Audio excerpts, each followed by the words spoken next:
This episode of Paddling TV is brought to you by Yakima Racks and Trailers. It's never been easier to get out and enjoy the world with your friends.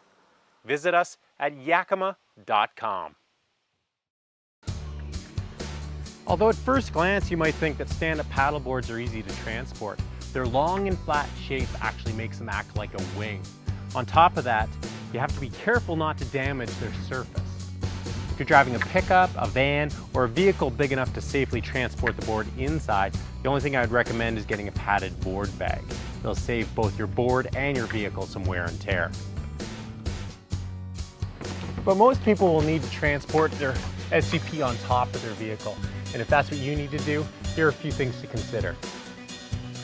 Always transport your SUP flat on the roof with the fins up. If the board's on edge, it will act like a huge sail when you're driving, which could cause you to lose control. But even with your board flat on the roof, you have to appreciate that it's going to act like a wing, as air rides up the windshield and hits the underside.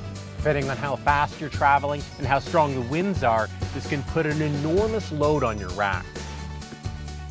The most basic type of racks are soft racks, which are simply pads that sit on top of your car.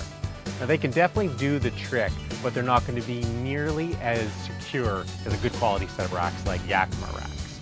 Now, if you're going to get and use soft racks, then you'll want to have a heavy duty cam. The cam goes over the board and then through the open doors of your vehicle. It's also a really good idea to use nose and tail lines that attach to solid points on the front and back of your vehicle. To make this as easy as possible, Yakima has a ready-to-go nose and tail tie-down system called the SUP bra. It attaches in no time, and it doesn't need anchor points at the end of your board.